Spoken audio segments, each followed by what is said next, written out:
From the College by the Lake, Coeur d'Alene, Idaho. Local, regional, national, and international guests discussing the issues and topics affecting the way you live are on Forum, the North Idaho College Public Forum, with your host and moderator, political scientist Tony Stewart.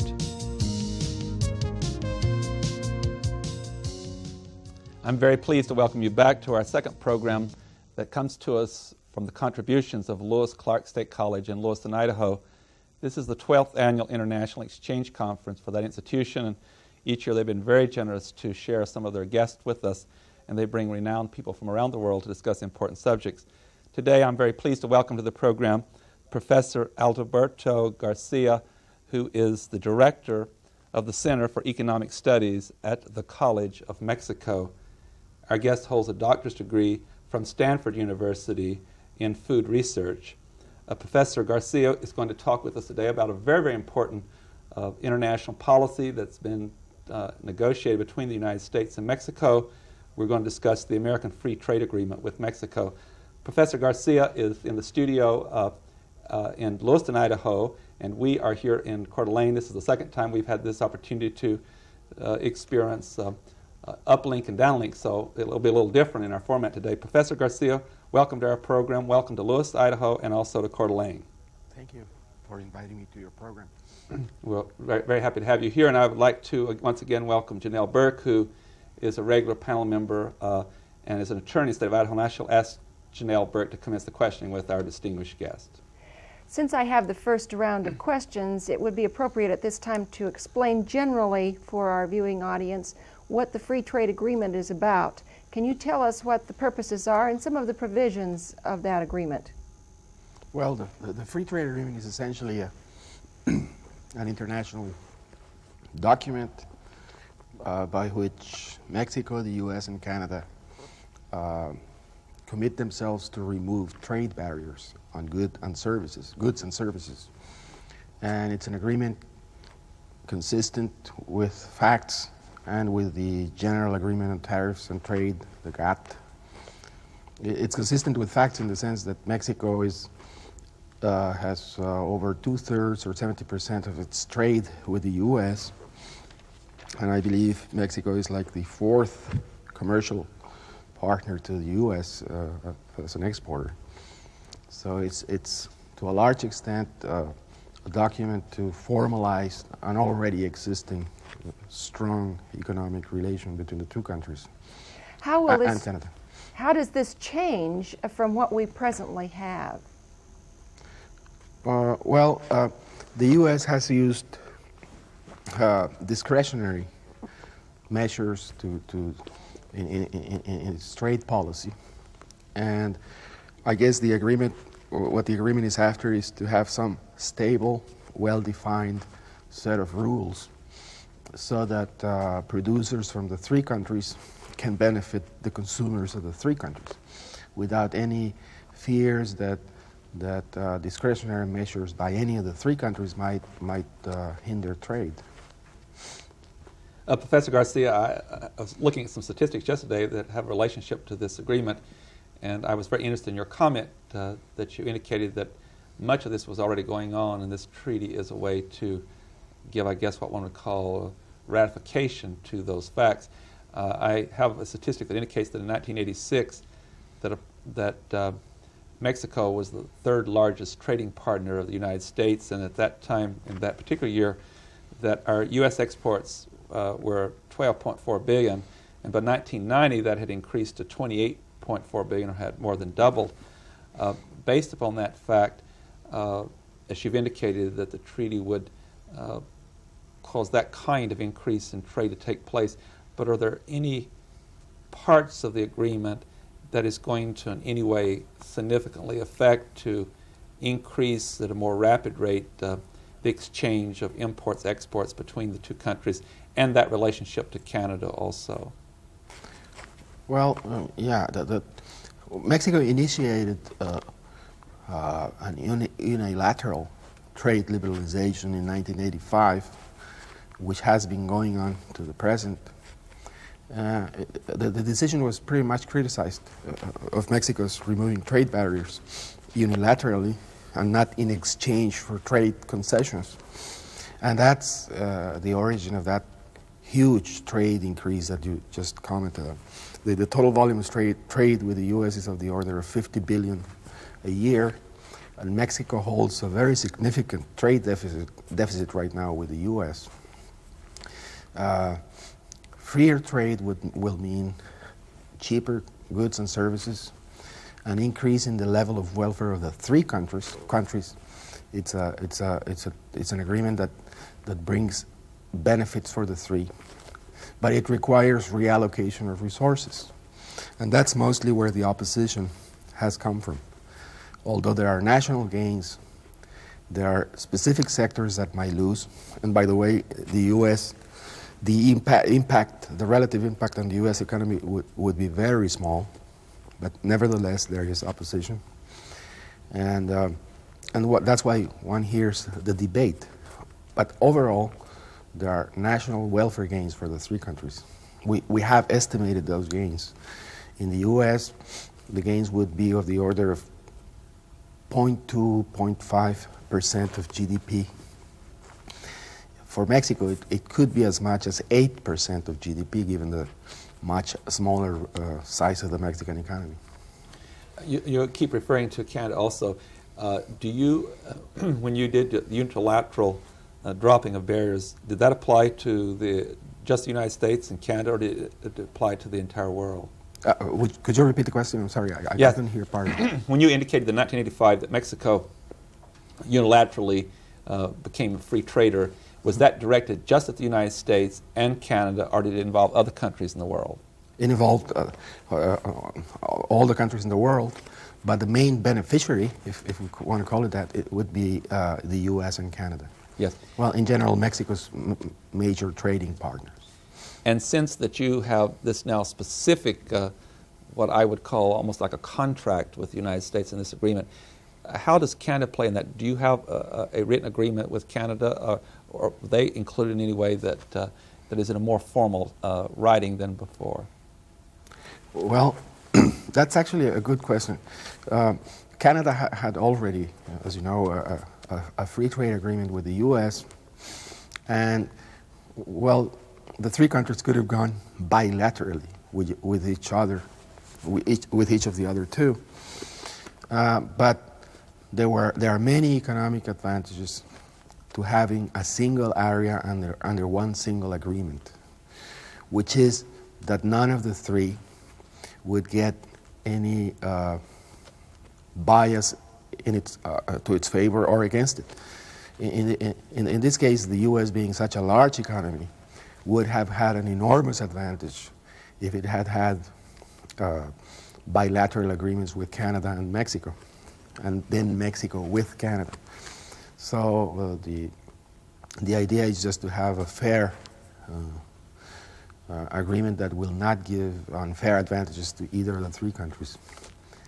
That is not trade diversion, essentially, but trade creation. Professor Garcia, I have one more area of questions, and then I shall return to Janelle. When I hear you talk about how this is going to really affect Canada, the United States, and Mexico, we see the same kind of development in Europe with the common agreements and with this critical vote, very crucial vote recently in France, where it appears it's going to be very much a common economic endeavor in Europe. Could we read from those two developments that there may be a very interesting competition between those two forces, that is, Canada and the United States and Mexico as one force, and Europe, although they are friendly, of course, to the same kind of political ideology, but will this become two very, very strong economic forces that will, in some cases, compete with one another? Well, first, the European Common Market is a much more ambitious operation. It's an operation to integrate the European countries into essentially one same economic and political system gradually, including a single monetary sphere. Mm-hmm. In the case of the U.S. and Canada and Mexico, the intention is only to remove trade and investment barriers to make economic gains. It's not a move to make any sort of political integration or monetary integration of the sort that there is in Europe.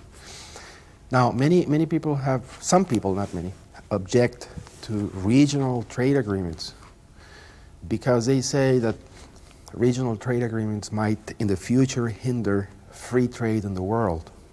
That is, those regions could become fortresses, Europe being a fortress, the North America being a fortress, the Asian countries forming another fortress, and so on, that would make protectionism much more rooted than if we followed a multilateral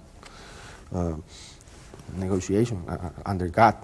Now, the regional North American agreement is essentially an agreement with specific commitments to liberalize trade to the world and not just within the region. There is a specific commitment not to form a fortress of trade. Mm-hmm. And I hope the European community is doing the same thing. You are very excellent in explaining that question. And I understand that we don't have the same kind of political integration or even economic integration. But the fact that goods will flow more freely between Canada and the United States and Mexico, would that have some impact on goods and products that might be coming from Europe? Yes, I think North America will become more efficient in costs in competing with the rest of the world. And to that extent, the North American region could eliminate trade barriers to the extent that they exist with the rest of the world and have free trade overall. Thank you. Janelle Burke. I would like to talk a little bit about some specifics of trade in Mexico and the between Mexico and the United States. What are the products that are most often traded, or the services that are most often traded from Mexico to the United States? Well, one major component of trade is oil, but the importance of oil has been considerably reduced. The export of industrial goods has grown very significantly in the last 5 to 6 years. And automobiles components, chemicals, some agricultural products, textiles, beer, and several other products I fail to remember are the major components of export from Mexico to the U.S. Now, how do you project that the free trade agreement will alter this? In what areas will there be increases, do you think? Well, that's a very difficult question to answer. I think the general answer would be that all sectors will get both losers and winners. That is, there is going to be specialization of production where each country is more efficient within each sector. So, for example, some automobiles subsectors will be more efficient in Mexico than the U.S. and Canada, and others will be more in the U.S. and Canada. Some textiles will be more efficiently produced in Canada than in the U.S. or Mexico, and so on. So that the general map of results by sector is not really very important. The fact is that much of the adjustment will have to occur within sectors. The most efficient firms in each sector will be the winners. What about the trade that flows then from the United States to Mexico? What are the strongest areas there, strongest exports? Well, it's mostly technologically capital-intensive goods. Computers, computer software, capital goods, all sorts of capital goods are a major component. Many sophisticated services, engineering services, technological communications, both services and equipment, and so on. It's a long list of goods. I suspect that many people would believe that what will happen is that American businesses, corporations will set up plants and other kinds of production areas in Mexico. Is that something that you foresee? Yes, of course, and vice versa. Some companies that would have invested in Mexico because of trade protection right now will not in the future, because the U.S. economy will become a better place to invest. Both things will happen. Some investments will be better off in Mexico or Canada than in the U.S. and vice versa. So what you are saying is that actually they will shake out economically according to their strengths and their weaknesses. Exactly. Except that the amount of adjustment for the U.S. economy will be very small, really, whereas it will be of a very large order of magnitude for Mexico. Professor Garcia, as this has been negotiated, as you well know, there's been controversy in the United States, and one of the disputes in the United States, and particularly in the Congress, had to do with the question of whether or not the President of the United States should be free, and Carla Hill, the representative of the President, to negotiate the details of the treaty, what we call the fast-track procedure, without Congress intervening in some of those details. And because of that, there was a rise in opposition, I think, from some quarters. For example, the AFL-CIO and the United Auto Workers in the United States, from dealing with, for example, heavy industry and the automobile industry, and also the National Family Farm Coalition and Agricultural Products was somewhat concerned about that. But the Congress did approve and authorize the President to proceed in that way.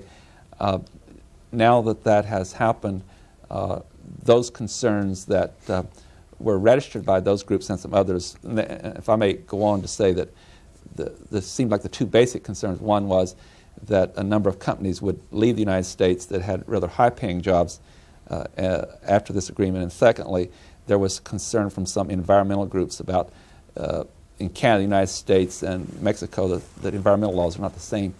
Are those justified concerns, or how were those things dealt with as we progressed with the agreement? I think they're justified concerns, but I think they can also be abused of. For example, the environment.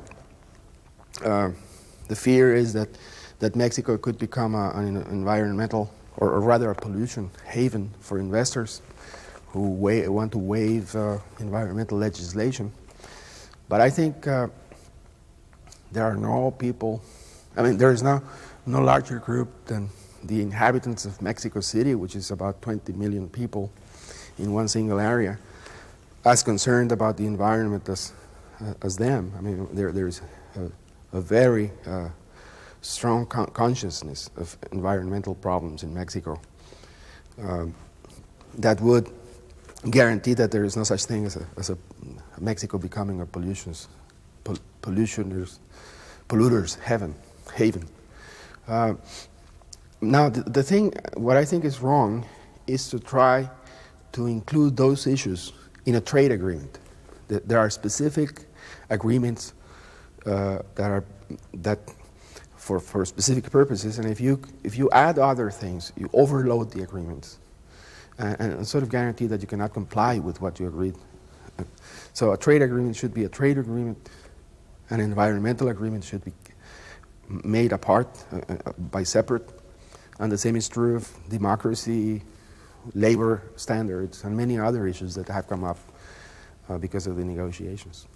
Professor Garcia, I hear in your answer, too, that the agreement between these three countries that we've been talking about would have fewer provisions because it's so different from Europe, where, as you indicate, there's a political and economic integration. So if you're going to that depth and change, then you would address a lot more issues. Is that what I hear you saying?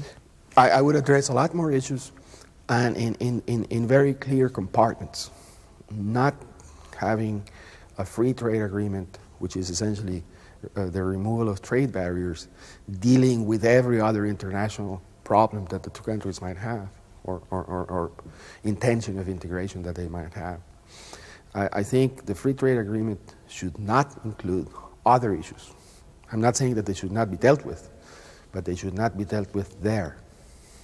Professor, would it not also be correct to assume that once agreement goes in and there are some changes domestically in the economy of each of these countries, that those changes might automatically create some change in domestic law?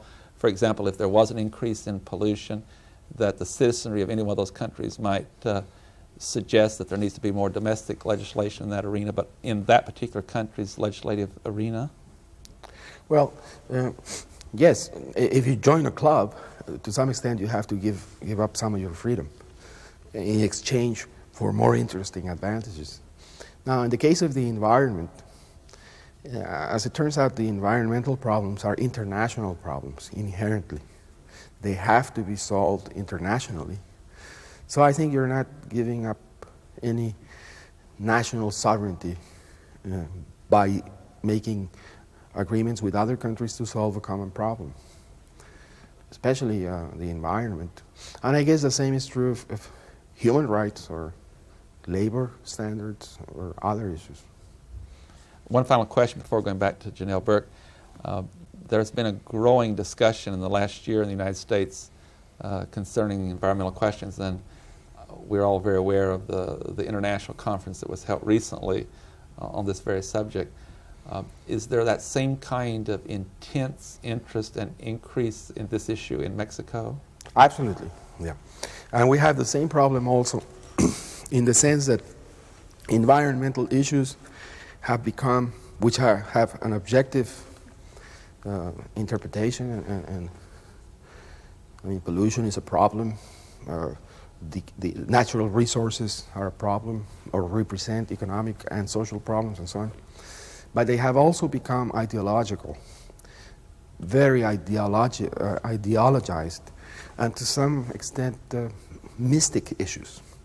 And I think the mixing of all those interests, ideological and objective social concerns, has created a lot of confusion.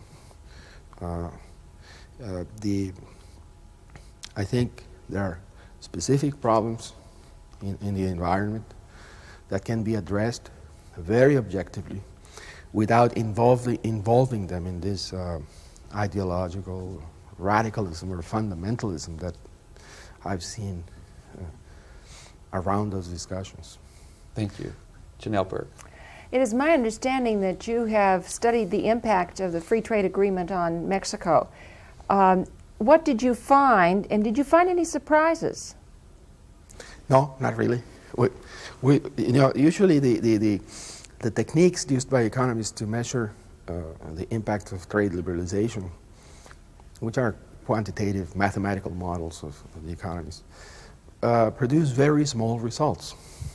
And we all know that, I mean, the people who work in that. And we haven't figured a way to explain why the gains that we get are so small.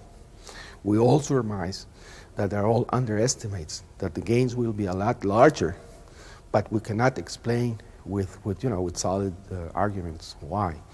But I can tell you that the Mexican economy could grow as much as 1% per year faster with free trade than without free trade. And the American economy would have a smaller impact, but certainly positive. While 1% sounds very small, what does this mean in terms of dollars? Well, 1% of Mexican GDP per year, in addition to what the economy can grow otherwise, is a lot of money, is a lot of income. If you add it up to the future, the population of Mexico grows at 2%. If the economy grows faster than that rate, then GDP per capita grows. If free trade adds 1 percentage point to that rate of growth, you can imagine that the speed of growth of GDP per capita will be much faster. So what did people like yourself tell the government or your students with regard to the free trade agreement? I can give you my opinion. I'm personally dissatisfied because free trade hasn't gone as far as I would have liked it to. I'm a free trader myself. I think the logic of the economics would prove me right, but the international negotiations, what have been done, in fact done, is to institutionalize free trade. That amounts to saying that free trade will be free by decree, which means at the end that some obstacles to free trade will come up from an agreement to liberalize trade, which is somewhat ironical. But I guess that's the best we can do. Professor Garcia, I would follow up on that by asking you to let us move beyond Mexico and the United States and Canada. And as you've indicated, the policy of your country has been to really move forward with free trade.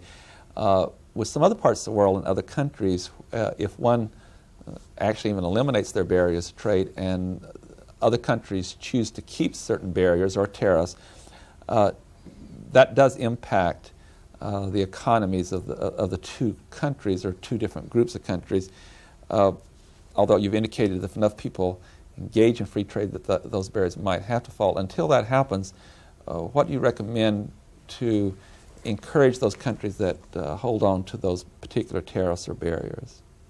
Well, I guess the best instrument to attain world free trade is the GATT, the General Agreement on Trade and Tariffs. That is, multilateral agreements are very important, as well as regional agreements. So I would follow very insistently in liberalizing trade in the world through such mechanisms. For those who don't accept that theory and that policy, will they be somewhat left behind in the economic growth, or how will they be affected if they're more protective in their approach? They will be long-run losers. The countries that instate barriers inflict a punishment on their consumers that gradually, little by little, eats out part of the potential progress they could attain. Professor Garcia, on behalf of Janelle Burke and our staff here in Coeur d'Alene, Idaho, at North Idaho College, we want to thank you for taking time out from your responsibilities at Lewis Clark State College in Lewiston, Idaho, to be with us for this 30 minutes. You have been very informative and you've been generous with your time. And once again, may I say welcome to the United States and to Idaho. And again, I would like not only to thank you, but also the institution of Lewis Clark State College for allowing us this opportunity to interview one of their guests that is appearing at the 12th Annual International Exchange Conference. We also want to thank all of those personnel at the Communications Center at Lewis Clark State College for helping with making this possible with their personnel. And again, a very happy stay to you. Thank you very much for your invitation. Ladies and gentlemen, I know you have found this program most informative, and I would like to invite you to be with us again next week when we will again interview guests that are at the 12th Annual International Exchange Conference of Lewis Clark State College. Until then, please have a good week. I am Tony Stewart.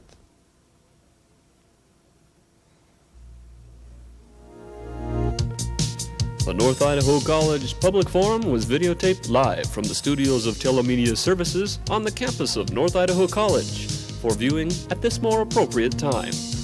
We invite you to join us again next week for another all-new edition of the North Idaho College Public Forum on this public television station.